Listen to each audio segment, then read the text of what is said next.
2 মাস 6 মাস আগে হবে কি পরে হবে, প্রশাসনকে পরিচ্ছন্ন করে সংস্কার করবে, নির্বাচন করতে যেটুকু টাইম লাগবে, জামাত ইসলামী সেই সময় দিতে প্রস্তুত আছে। আমরা তাড়াহুড়োর পক্ষে নই, কি বলেন ঠিক কিনা? আমরা ডক্টর প্রফেসর ইউনূস অন্তর্বর্তীকালীন সরকারের প্রধানকে বলতে চাই, আপনি নির্বাচনের জন্য যে সম্ভাব্য একটা ডেডলাইন আইডিয়া দিয়েছেন, একবার আপনি বলেছেন এই বছরের ডিসেম্বরের মধ্যে হতে পারে, আবার বলেছেন আগামী বছরের অর্ধাংশের মধ্যে হতে পারে। ঠিক আছে, আপনার দেওয়া এই ডেডলাইনের মধ্যে সংস্কার সম্পন্ন করুন, খুনিদের বিচার নিশ্চিত করুন, তারপর নির্বাচনের ডেডলাইন আপনি ঘোষণা করুন।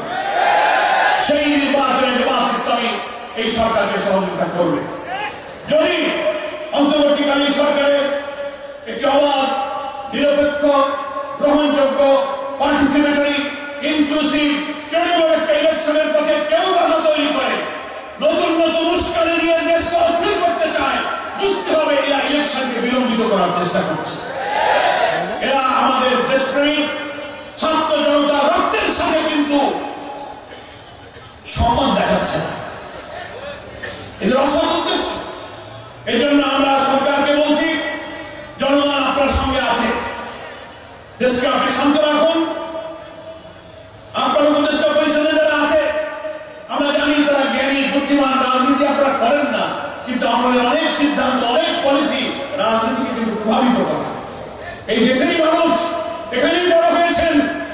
এই স্বাধীনতার 53 বছর ধরে কারা সরকার চালিয়েছে, দেশ চালিয়েছে, তাদের আচরণ কি, তাদের চরিত্র কি, কারা যোগ্য অযোগ্য, কারা দলবাজ, কারা দুর্নীতিবাজ, কারা চাঁদাবাজ, সকলকে আপনারা কিন্তু চেনেন।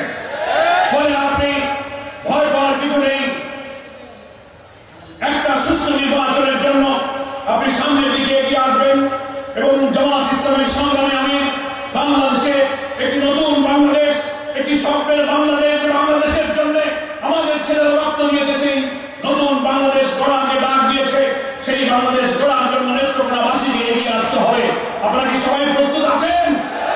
সেই নতুন বাংলাদেশ কোন বাংলাদেশ? যে বাংলাদেশে ক্ষুধা, দারিদ্র, শিক্ষা, চিকিৎসা, বাসস্থানের কোনো অভাব হবে না, যে বাংলাদেশে ন্যায় বিচার থাকবে, মজলুমের পক্ষে সরকার থাকবে, খাদ্যের অভাব থাকবে না, অন্নহীন, বস্ত্রহীন, নিরন্ন মানুষের আকুতি থাকবে না।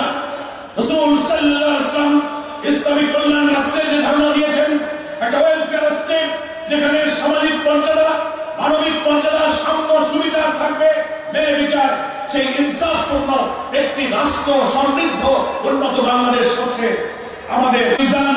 লিয়াকুমান নাসু বিল কিসত ওয়া আনজালনাল হাদীদ ফীহি বাসুন শাদীদ ওয়া মানাফিউ লিন-নাস। সূরা হাদীদের 24, 25, 26 করে দেখবেন আল্লাহ তাআলা এখানে বলছেন, আমি রাসূলগণকে পাঠিয়েছি, কিতাব পাঠিয়েছি, বাইয়িনা পাঠিয়েছি, মিজান পাঠিয়েছি, এই জন্য লিয়াকুমান নাসু বিল কিসত। নাস মানে হচ্ছে সমস্ত বিশ্ব মানবতা, হিন্দু, মুসলিম, বৌদ্ধ, খ্রিস্টান, ধর্ম, বর্ণ, জাতি, হোল ম্যানকাইন্ড, হোল হিউম্যানিটিকে কিসত মানে সুবিচার, ইনসাফ, জাস্টিস। কোরআন শরীফের কিসতের যে তাফসীর করা হয়েছে, সব মানুষের হক, যার হক সে পাবে, এটার নাম সুবিচার, এটা হচ্ছে কিসত। লিয়াকুমান নাসু বিল কিসত, সমস্ত মানব জাতি যেন সুবিচারের উপরে দাঁড়িয়ে দিতে পারে, কায়েম হতে পারে। এই জন্যই রাসূলগণ এসেছে, কিতাব এসেছে, বাইয়িনা এসেছে, মিজান এসেছে, ওয়া আনজালনাল হাদীদ। এবং একটা রাষ্ট্র শক্তির উপকরণে হাদীদ শব্দ আল্লাহ ব্যবহার করেছেন এবং মানবতার কল্যাণ এবং সুশাসনের জন্য এই সুবিচারের ব্যবস্থা আল্লাহ তাআলা